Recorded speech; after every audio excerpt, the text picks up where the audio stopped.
साथियों नमस्कार।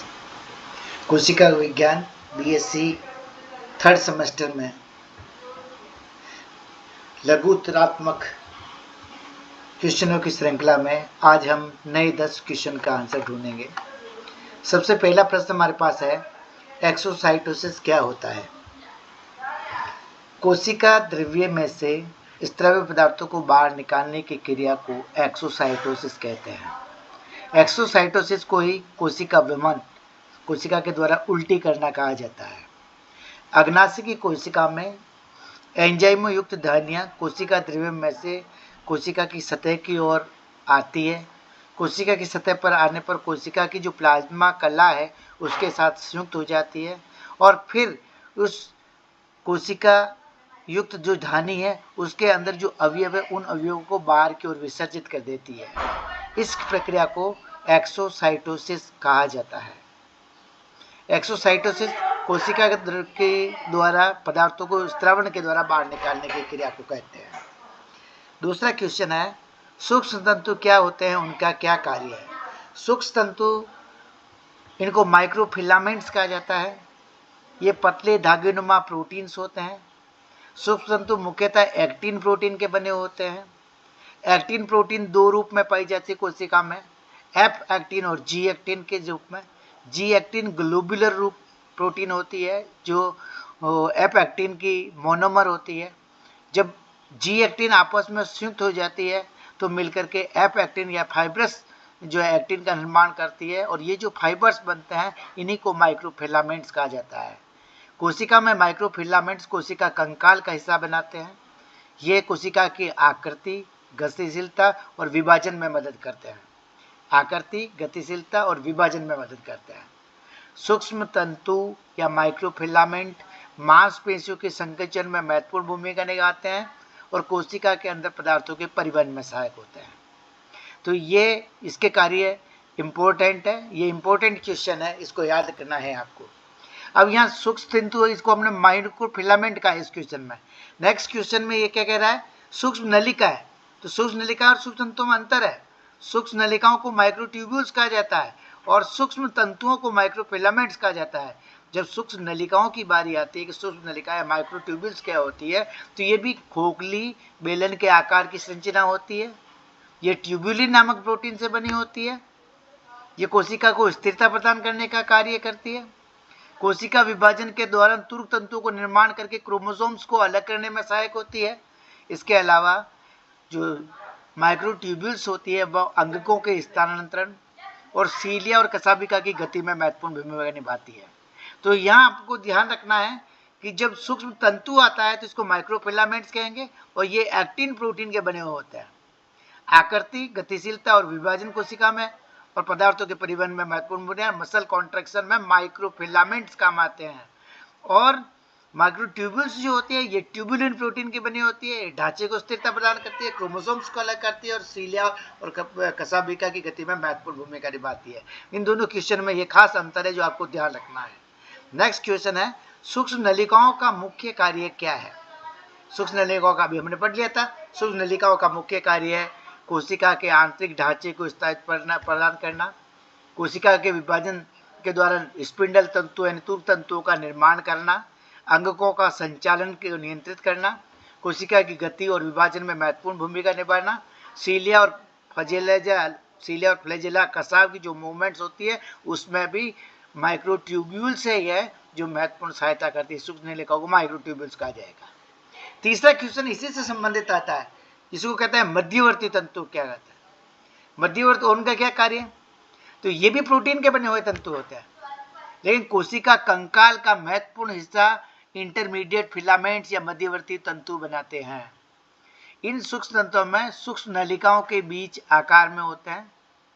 ये माइक्रोफिलामेंट्स और माइक्रोट्यूब्यूल्स के बीच के आकार के होते हैं। कोशिका को मैकेनिकल स्ट्रेंथ या यांत्रिक मजबूती बनाए रखने का कार्य करते हैं। मध्यवर्ती तंतु कोशिका की स्थिरता बढ़ाते हैं और कोशिका पर बढ़ने वाले बाहरी तनाव को सहन करने की क्षमता उसको प्रदान करने का कार्य मध्यवर्ती तंतु करते हैं। अब यहाँ वापस इसने इसी तरह से क्वेश्चन बनाया कि सूक्ष्म तंतु और मध्यवर्ती तंतु में क्या अंतर है?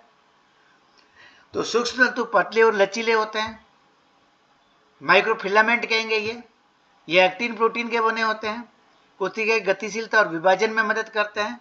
जो इंटरमीडिएट फिलामेंट होते हैं मोटे और स्थिर होते हैं। कोशिका की स्ट्रक्चरल स्ट्रेंथ प्रदान करते हैं। और जो माइक्रोफिलामेंट्स होते हैं वो प्रोटीन के छोटे तंतु होते हैं, जबकि मध्यवर्ती तंतु लंबे और अधिक स्थायित्व करने वाली संरचनाओं का निर्माण करते हैं।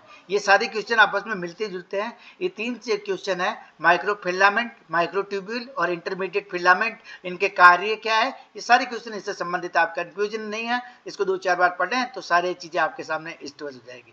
वापस है यार, देखो माइक्रोट्यूब्यूल्स और इंटरमीडिएट टर्मिनोलॉजी कैसे भिन्न है। तो माइक्रोट्यूब्यूल्स की जब बात करेंगे तो ट्यूब्यूल्स जो होते हैं ट्यूबुलिन प्रोटीन से बने होते हैं, खोखली और बेलन के आकार की संरचना होती है। और ये क्या करते हैं, क्रोमोसोम्स को पृथक करने, अंगकों के परिवहन में सहायक होते हैं। इंटरमीडिएट फिलामेंट क्या होता है, कोशिका में ठोस और मोटी संरचना होती है, कोशिका को यांत्रिक और संरचनात्मक स्थिरता और मजबूती प्रदान करती है। ये सूक्ष्म नलिका है, गतिशीलता और मध्यवर्ती तंतु में स्थायित्व महत्वपूर्ण भूमिका निभाती है। ये अंतर है।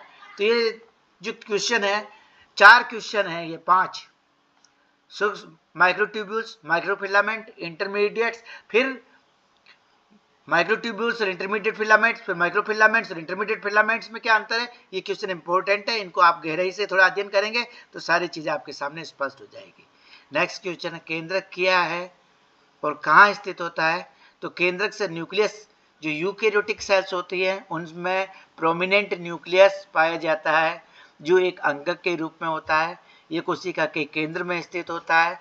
कोशिका की दोहरी झिल्ली के द्वारा घिरा रहता है। इसमें न्यूक्लियोप्लाज्म पाया जाता है। न्यूक्लियोप्लाज्म में न्यूक्लियोलस भी स्थित होती है और बाहर की ओर दोहरी मेम्ब्रेन से जुड़े हुए होते हैं। और इसकी जो केंद्रक झिल्ली होती है उसमें छिद्र पाए जाते हैं। केंद्रक झिल्ली और छिद्रों की संरचना को मिलाकर के पोर कॉम्प्लेक्स कहा जाता है। केंद्रक में जो है क्रोमेटिन जालिका वाला द्रव्य बना होता है, जो कि डीएनए से बना होता है। ये आनुवंशिक सामग्री होते हैं।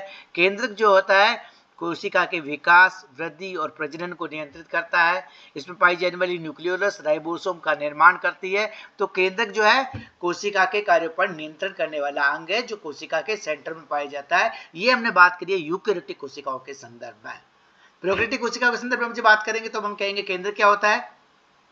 केंद्र में केंद्रक झिल्ली नहीं होती है और क्रोमोसोम्स होता है, साइटोप्लाज्म में निलंबित होता है, उसको न्यूक्लियोइड कहते हैं। लेकिन ये बात आएगी तो प्रोकैरियोटिक सेल्स में यूकेरियोटिक कोशिकाओं के केंद्रक, ये जो लिखा हुआ है ये वाला आंसर लिखना है।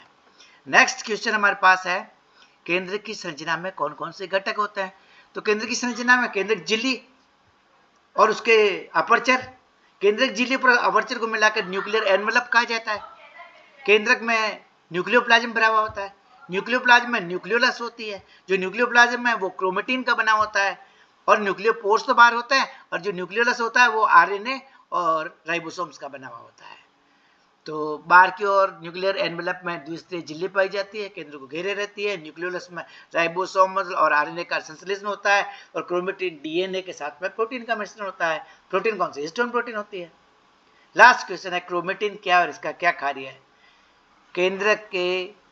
केंद्रक द्रव्य में क्रोमेटिन पाई जाती है। यह क्रोमेटिन डीएनए की बनी होती है और यूकेरियोटिक कोशिकाओं में यह डीएनए प्रोटीन के चारों ओर लिपटा होता है। प्रोटीन का न्यूक्लियोसोम होता है जिसमें हिस्टोन प्रोटीन होती है। तो ये मिलकर के केंद्रक के क्रोमेटिन का निर्माण करते हैं।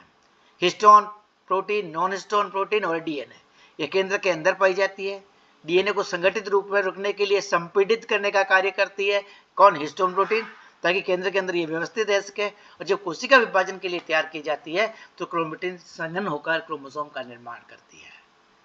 कोशिका विभाजन होता है तो क्रोमेटिन जालिकाएं टूट करके निश्चित संख्या में स्पेसीज जाति विशिष्ट संख्या में गुणसूत्रों का निर्माण करती है। तो ये 10 आज के क्वेश्चन हुए। थैंक यू, धन्यवाद, जय हिंद, जय भारत। अपेक्षा करते हैं कि ये क्वेश्चन आपके लिए उपयोगी साबित होंगे।